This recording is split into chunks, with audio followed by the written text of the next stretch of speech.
So, after hearing from both Stantec and Gale Associates, I think Mr. Gillis noted that the next step should be finalizing our rankings. And I have, Oh, okay. well, that sort of the interview, as I recall. Oh, was that a goal? Well, the interview is what falls into that section 5, any other criteria committee deems relevant to the project. That was sort of that catch-all at the end, and we had not officially scored that. I do have what our scores were without section F. But so I think what I'll do is just kind of open it up to committee members to talk about their thoughts about comparing the two. Just for the edification of the public, the third proposed, we received a third proposal from Huntress that you might recall we spoke about at the last meeting, and it scored them. They had actually withdrawn. They got other jobs, and this one didn't fit into their time frame anymore. But so we have a proposal from Gale Associates and Stantec. So does anyone want to start with? I can start. Well, I think either company, either firm, you wouldn't make a mistake with. I think both firms are very good. Both firms have a great portfolio. Stantec has done a lot of work at colleges, Harvard, Northeastern, and so forth.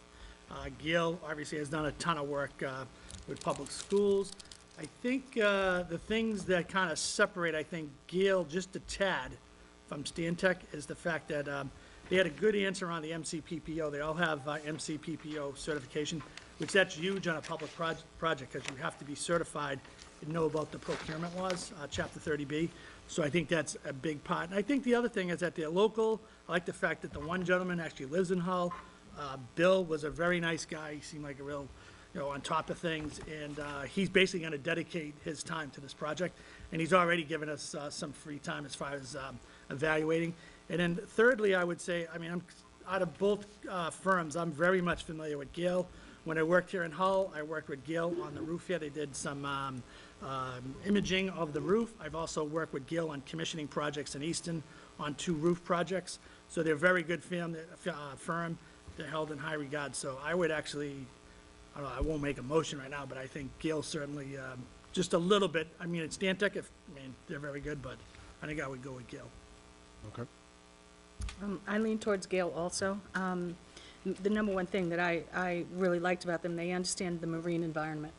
So they know what it's like to have a field that's right on the water. They can deal with all the weather that comes in and out.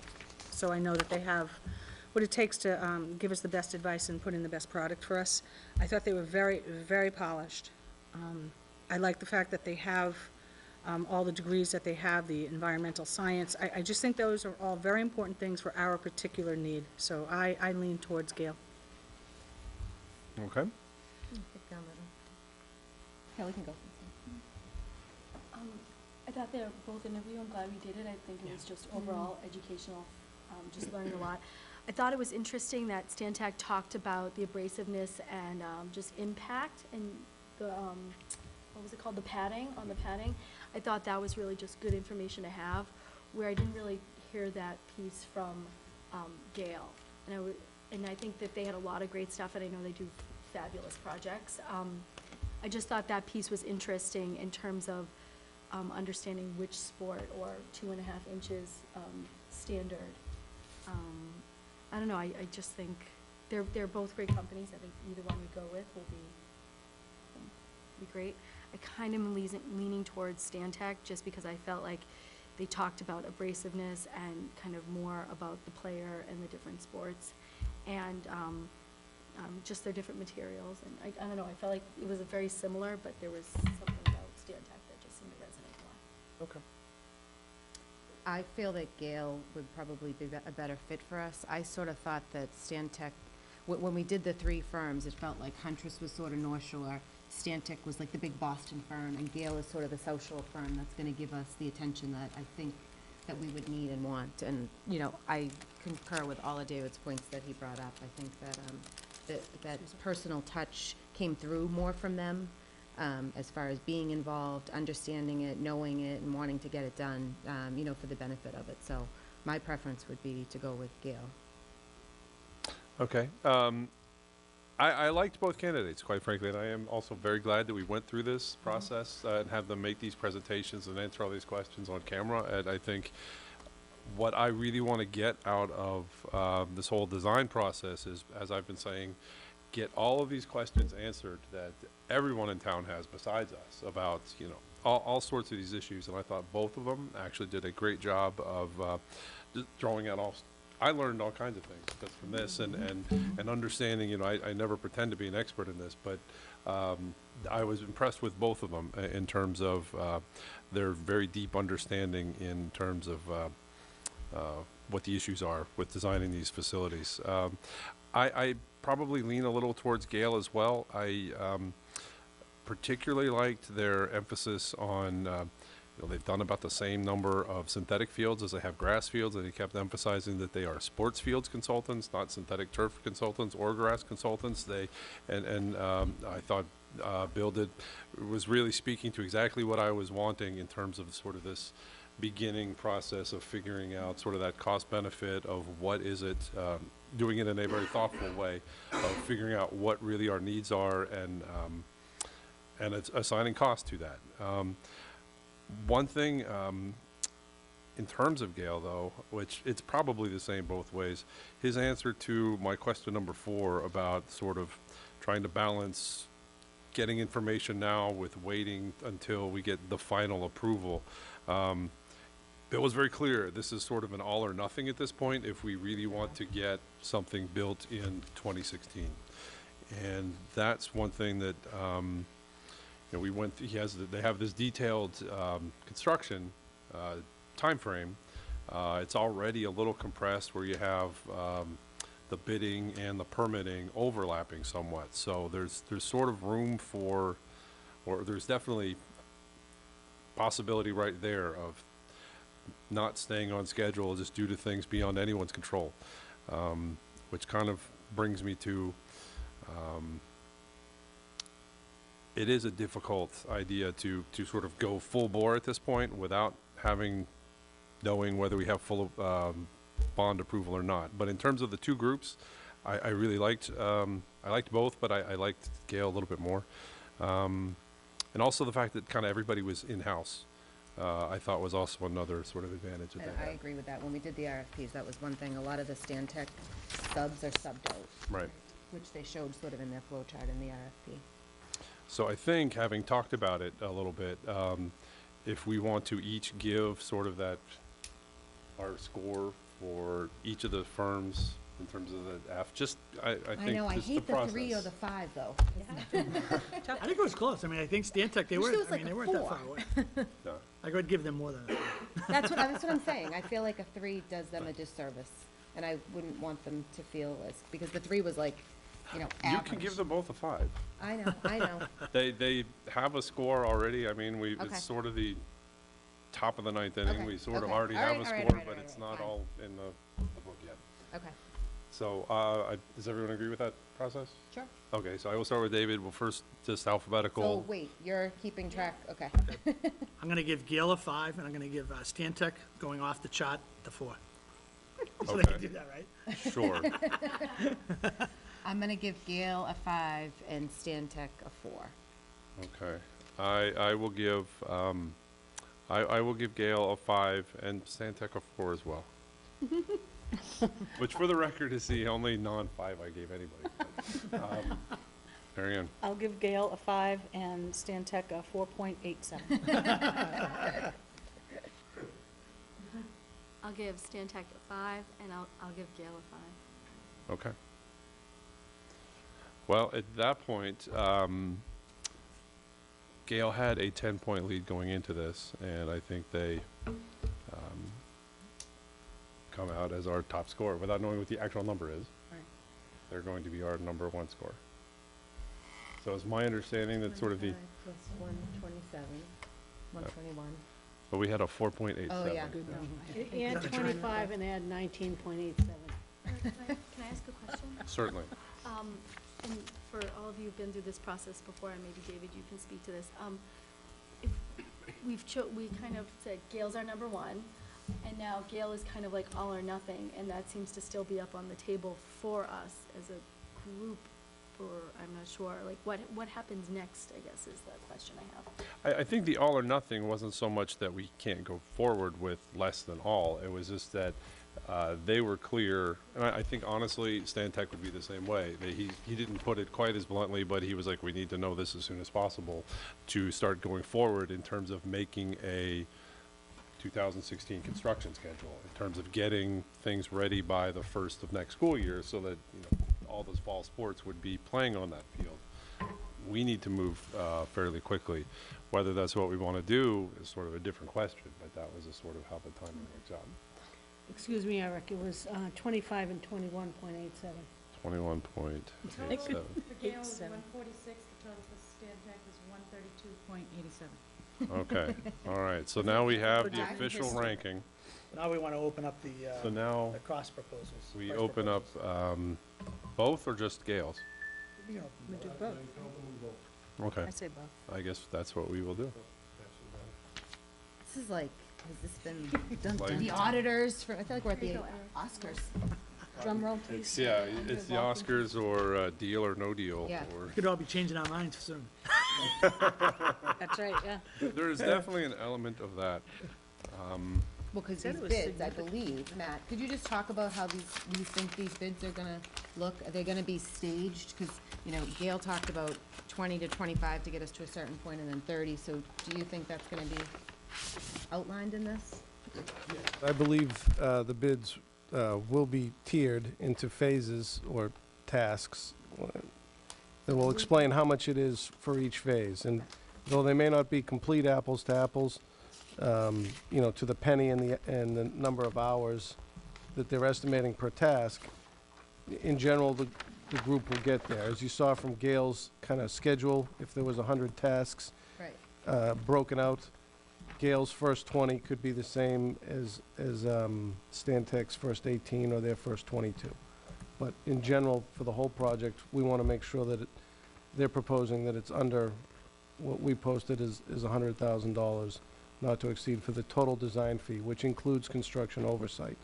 So the construction oversight is not something we're going to proceed with at all until we have the approval of the voters for the debt being excluded.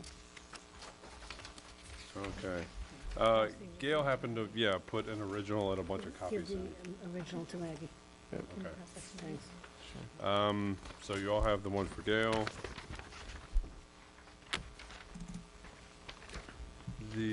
Let's see. So the total's on the bottom Yeah, I right-hand just side wanna of the second understand. page. There's two different ones here.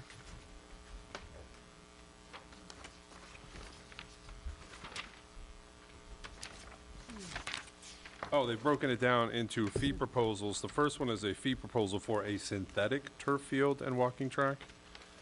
And that one came to the entire, well, this goes through phase 1, background investigation, facility assessment and survey. Phase 2, program development and schematic design. Phase 3, detailed design and preparation of construction documents. Phase 4, permitting assistance services. And phase 5, bid period services, which does include construction period services. Okay, so this is the entire amount, is $88,955. It looks like, just looking at the Gale one, I haven't seen the Stan Tech one, looks like it's 62,735 to get us through phase 4, which I think gets us to the bidding phase. Yeah, the bid That period part services stuff is, that comes after. right, the looks bid like. period services, well, some of it, I would think we would get into. The bidding would be potentially still, they're talking about before the vote, opening the bidding, not awarding a Right. contract. Okay, so that would be, it looks like about 2,900. Yeah, Yeah, so it's, About that 20, right. final phase was $26,220, but about 3,000 of that might be still before the vote. So it does kind of break down to, as we'd expected, about 23,000 of construction management part, and the rest of it, sort of the design phase. So I said this was $88,955. The fee proposal for the grass field and walking track in terms of design is $85,910. They're essentially the same, but both below our $100,000 maximum. I will just talk a little bit about, we have a similar situation here with, I just have an original here from Stantec. We have, yeah, just making sure, so for, again, the same task 1, background investigation, task 2, program development, task 3, schematic design, task 4, design development and construction documents, task 5, synthetic turf systems review, task 6, permitting, and then task 7, bidding and construction administration. The total comes out to $99,764 for a synthetic surface. For a natural grass, that came out to $98,704. And what is this?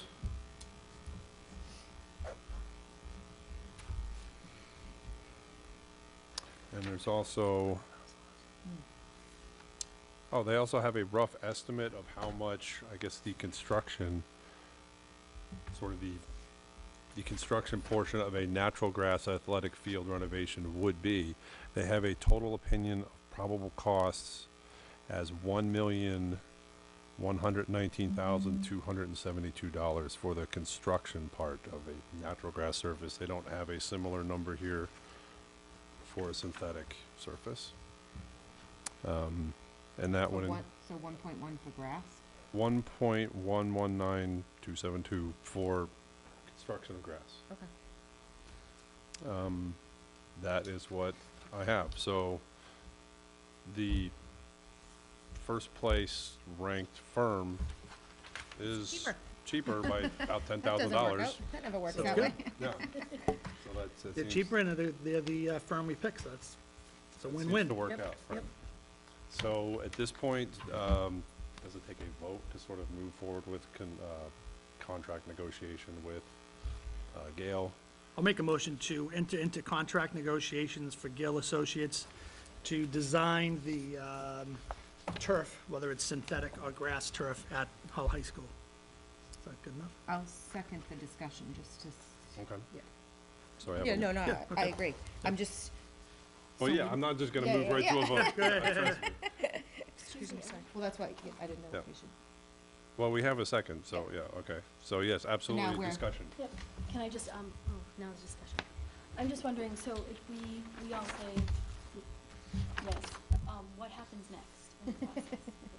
Like, this is all new, so. Sure, what happens? it's what new we- to me yeah. too. My understanding is that we will enter into contract negotiations. I mean, we have Pretty a much have. proposal from Gale that we want to move forward with. So we will then enter contract negotiations, have an actual contract with Gale, and By we, And you they'll just mean, start the by task. the we, school right. committee is the we. So we're gonna negotiate in public with them, or do we? No, no, I no, would this think we is would there, this is- designate Right, probably right, okay. Mr. Gillis to actually, Okay, so we designate Matt to, And I would work with Attorney Jim Lamke on behalf of the town who does these types of contracts. In the RFP, we included a sample contract for this project, and then we would modify that. And Gale and the other proposers saw the sample contract and generally understand the overall format of it. We just need to add some details. And we can do that now that we have their price proposal. Another question. sure, absolutely. Okay, so do we pay them up front? Like, how does this all work in terms of, money out from the 100,000? I'll let Matt explain, yeah. Let me look at you, Matt. We do not pay them upfront. We pay them for services rendered, and that's why there will be tasks sort of itemized out in the phase that they're proposing that we, in all likelihood will agree to Mhm. in a very large part, maybe even in full, to say, okay, this is what we're gonna pay you and when, and then we start to specify what those deliverables are, what those documents are gonna be. So we only pay for services rendered, and that's not anything new. that's the way municipal government works. The only exceptions are when there's a law that specifies you can prepay for some type of good or service. So we don't pay for anything until it's actually completed. And in the contract, will there be like, I'm just curious, will there be stipulations because it's so uncertain for us in terms of the debt exclusion? There's that big question mark as we kind of figure out, how does that work when you're kind of negotiating with them, like, I guess? Well, most contracts will have a termination clause and the notice to stop work if we don't have a vote. And part of what we want to determine in with the interview today is how much work do we want them to do? Do we, one of the answers I think that was given from both was schematic design, about 30% could give you a very good budget.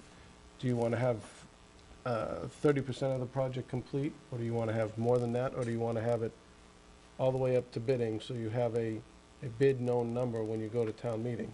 That's sort of kind of the next step, and maybe that answer doesn't come out today, but sending them a notice to proceed, to begin negotiations for the contract in good faith, and so they can start some of their investigative work, is really the next step that we would start with. All right, thanks, Matt. Matt, if we don't take it to sort of the bid phase, will we know, do you think, how much the project will cost, or does it take you to get to that level to know the full cost? Well, there's knowing, and then there's trusting your designer. So knowing is when you actually open the bids and you have the prices and they have to hold them for 60 days. That's really knowing. Trusting your designer, and I think both designers could really get there within 5 to 10% of what the bid is going to be, because they know the market.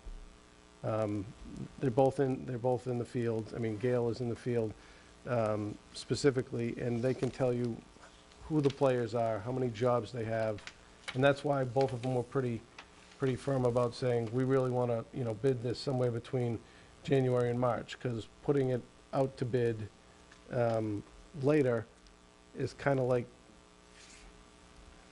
I don't really have a good analogy for it, but people have, like, when he said their dance card was full, they've got enough jobs, so now they don't need it, and so your price is going to go up, because if they're going to be putting people on overtime or busting their butts to find other people to get on the job that are new, and then training them so it's done right, they're going to pay themselves for that extra work. So there's a time when they're competitive, and then there's a time when they're getting rich, and they don't want to be, as a designer, they don't want to say, well, this is going to work, and then have the bids come in over price and have to go back to the drawing board and have the owner upset because it can't meet schedule. They were both pretty clear about telling us, you have to move now and keep this thing moving if you want it for 2016.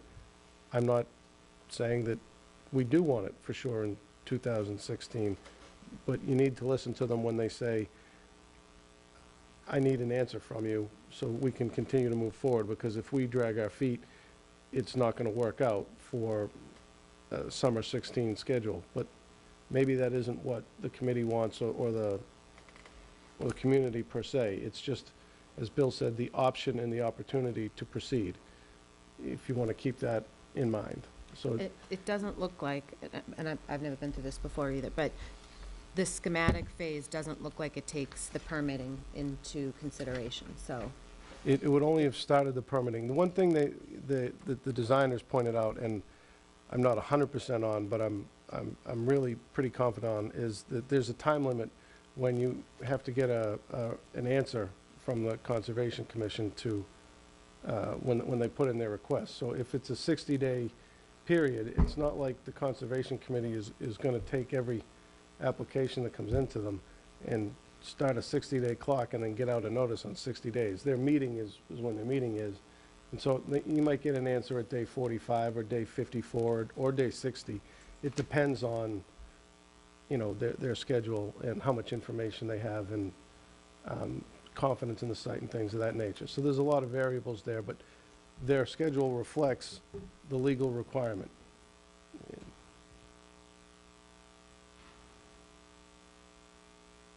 So if they make a change, if we submit permits and they make a change to it, then that time starts again, that X amount of days that they have to respond. To answer your question, that depends on what the change is in the design and whether or not that would, and they'll tell you before,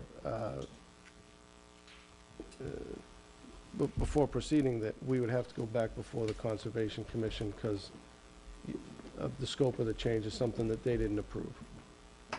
And, you know, then they're not gonna have to go back if you wanted to change the height of the grass a quarter of an inch for some reason, type thing. Or, you know, whether or not you wanted to have portable bleachers that were a bit longer or higher or smaller. There are all kinds of change orders that wouldn't have to go back to Conservation Commission. So it looks like, based on the construction schedule, in worst-case scenario, if it wasn't passed at town meeting, we probably would get out of it for $65,000, but we would have basically a plan. Like, we would have actually bids, we'd go out to bid. Permitting. We'd have all the permitting, so we'd have everything done for $65,000. Then if it doesn't pass in May, and we have to go to the fall, or we have to go to the following year, yeah, they'll kind of look at that plan, and they may have to change some of those numbers a little bit, but basically, we would only need, at that point, like $23,000 or $25,000 for construction management during construction phase. So I think we'd have much more better information, so like, whether it passes or not, we talked about this a month ago or so at one of these meetings. You know, the worst-case scenario is, we have a plan, we have the design, we have a cost estimate, and if it doesn't pass, down the road, we have plans that we can kind of look at them, redo them just a little bit, just kind of tweak them, and then we'll be ready to roll. So, I think that's not bad, 65,000. Yeah, I think kind of another way to Easy for me to say, but it's not bad. I mean, yeah. But sort of another way to put it is that the phase 1 and phase 2, which gets you to a preliminary cost estimate, sort of that beginning stuff, is $26,400. Then if the final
construction period services and project closeout is a total of $23,230. So it's sort of that in between, you know, getting from preliminary cost estimate to getting the bids out and being just short of awarding a bid is $39,325.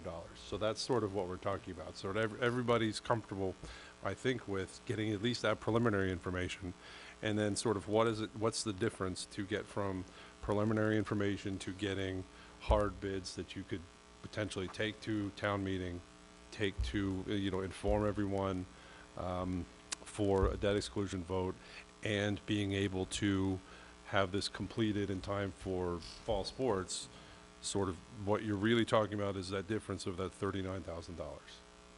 And is that a significant amount of money to give you pause to want to wait, or what that gets you, does it make more sense to go forward? I think is kind of the question we're facing. Well, I think that, you know, it's just kind of looking at the construction schedule. The bids are due on April 25th. So, I mean, I actually wouldn't mind if we had the bids actually earlier than that, because I think that's going to help or hurt. I guess hopefully it helps when you go to the election on May 16th. But we're only going to have like a 3-week window to actually get that exact number out that we got for bids. So, I mean, most likely, you know, it's going to be really tight on that April 25th date that they have on there.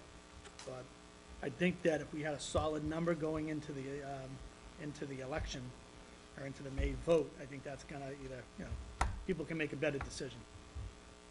Right. Yes, go I ahead. like that the Delta includes the permitting and all the stuff that goes along with that, because that's always, everybody says, it's gonna pass Concom, you know, are there issues with this, and I just think, you know, and I did like that he said that they had put you know, something on the shelf, and, you know, it took them a week to kind of resurrect it, when the funding did come through. So it sounds like the due diligence that's done in that phase there, you know, obviously you'd have to go back through the permitting process, but we would know, no, I don't think much is gonna change in that area, so I think knowledge is power, and, the more that we can get to show that we're, you know, clear about what the costs are, I think is worth it. It's a lot of money to spend, so you should kinda have everything in a row, in my Right. opinion. Any further thoughts? Okay, well, I think we actually probably need to indicate to Mr. Gillis sort of how far we So- want this contract to go. Are we wanting to, Can enter I- into the sort of the proposed contract, or if we wanted to sort of have them do in a preliminary phase something less? I think this is kind of the time where we have to make that determination. Am I correct? I don't think you have to tell me that today, but you would have to tell me when you wanted it to stop, you know, because they're not gonna get the schematic design done, you know, for next week. But, yes, at some point, you know, we would have to tell them to stop at a certain spot in the work, in table work, until we have to have a vote. And we either bring a budget number, a plan, or estimate, whatever you wanna call it, or we bring a bid number, a known number, you know, to the town meeting. I mean, I guess another way, aside from the dollar amount, to consider it is, are you definitely going to do the project or a project at some point down the road? And I do like with Gale, the emphasis in that very first phase in terms of clearly going back and forth between, you know, should this be grass, should this be turf, what are our options, what are our needs, what are our uses, all of that sort of real deep analysis is exactly what happens in the very beginning of this, and that's gonna kind of inform, I think, sort of the entire process. So, I mean, do you want to make a substitute motion to, and we can certainly obviously vote on it, to take, you know, I hate to use the word direct, but to authorize Matt to engage with Gale on permitting, or on, contract negotiations through phase 4, or if we just whatever phase we wanna sort of do this project through? that was sort of my question, but I think Matt's kind of explained that we don't necessarily have to make that determination Okay, today. sorry, I was talking to David. That's okay. I'm not gonna lie. Okay, Yep. I So, would suggest. how's he that- gonna negotiate though? We don't, go ahead. I would suggest that the committee ask Matt and Jim Lamke to just put in safeguards so that the project could be stopped at certain points, and that way, in the spring, you could make that decision. That's, Yeah, I think sort of that first kind of decision-making time is kind of in between task, you know, after task 2.3 is sort of that sort of first period. So phase That's 3. like the first point where we might choose to stop or pause, if, I suppose if that would make sense. I think I agree with both what Eric and Kathleen's saying, because I think, based on my experience with the MSBA and we had the school building project, those warrants come in front of the board, so it was the school building committee.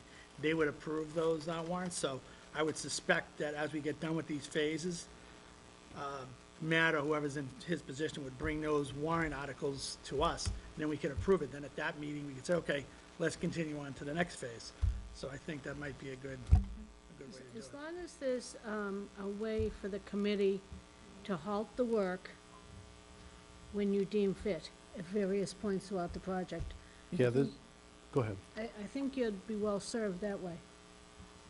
Yeah, there is language that Jim and I have discussed about, sending the designer notice to halt work at a certain phase. And of course, the designer's gonna want, a certain amount of notice, whether that's 7 days or 10 days, or, when they've already begun work in, I'll call it task 2.2, and there's a total of 23 hours there, they may wanna say, well, we'd like to at least finish that task.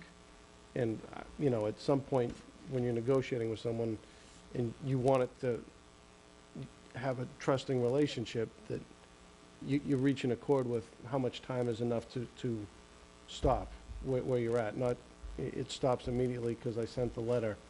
We could probably have something for that, but, whether or not they would want to agree to it, they're believing that they're signing up for some work, and that we want it to happen, not that we want it to happen until the wind blows and we change our mind, so to speak. But yes, we can have language that does that, but it's typically gonna end with one of these tasks in one of their phases. Yeah, I mean, just from my cursory look at this, it seems that, after phase 2 is kind of is probably the point where we might or might not want to make that decision Well, to that's that pause. bill that you talked Yeah. about. Yeah. So I guess, I'm sorry, something else? No, go I ahead. was just I gonna think say, there is, Eric, not to interrupt you, but I do think there is value. I'm not trying to push this thing up, like speed and put it on speed dial or whatever. But I do think when you go through these different tasks, 1 through 4, and then you get to task 5, that first task, the bid period, I think, that's valuable information, because again, whether we, God forbid, or whatever happens at the election, if it doesn't pass, at least, if it takes another year, we have to go for the next phase of the debt exclusion or whatever each year, at least we have better numbers, that when we go in front of town meeting, or we go in front of the capital planning committee, we say, hey, we got a bid, we opened the bids, this is what it was. Yeah, it's gonna be just a teeny bit more, probably, like 5% more, 10% more, but now we have more solid numbers, so each step along the way, you're gonna have better information. Just like, a month or 2 from now, we're gonna have better information from the federal government, because they're looking into the synthetic turf, and whether it should be rubber or cork or whatever it is. So when they do their analysis, I don't think it's gonna change from what we heard tonight, but if it does change, that's more information. So it's just good, it's just the information gathering. So I think it's good. And no, actually, I didn't, I'm sorry. Okay. No, I go was just gonna say, I didn't mean to judge the question. I was just trying to frame the question Yeah. that we're really facing No, I with. think I think everybody's bringing up good points. Yeah. I think we're all, it seems to me, just sitting here, that we're all on the same page. I think We're so. just kind of being very cautious, but, like you said, I think we can pull the plug on it whenever we want. But there is some value going all the way to that first step. in Oh, this. absolutely. Ms. no, Peters, just yeah. given, I was just looking at the schedule for task 3, which seems to correlate to that. I mean, task 3 and task 4 are happening, according to the schedule, in January, February. So it's, those are gonna come quick, Mhm. those phases, so, They are, but if you just look at the hours, there's a right. ton of hours that go into that phase 1, which is kind of figuring out what we have, and then phase 2 of trying to figure out what we want to do, Yep. what makes the most sense for us. So I think that's clearly very valuable information, and the rest of it's valuable information as well. So yeah, so I don't know if I need to make a sort of a substitute motion, basically to agree to have Mr. Gillis enter into the agreement, contract negotiations with Gale Associates, just as long as there's a, what was the term you used, sort of an opt-out, provision. or just a provision that we could take a pause potentially after phase task 2.3. To halt or table the work until the And that's just the committee is decision we can make in the to future proceed. based on all the feedback we've I- gotten up I- till that point. Yeah, and if I may, I don't think you want to limit it to after task 2.3, because you might also want to do that at the end of task 3.3. So at various points, if you and Jim could work on that. Right. Is Okay. that acceptable? That's fine. I'll second the motion. Did you get Get it, all Matt? that? So you have that, so it's a substitute motion, seconded by Ms. Peters. Any further discussion? Okay, all right, all those in favor say aye. Aye. Opposed? It is unanimous. All right. Got through that, and it's only 10:10.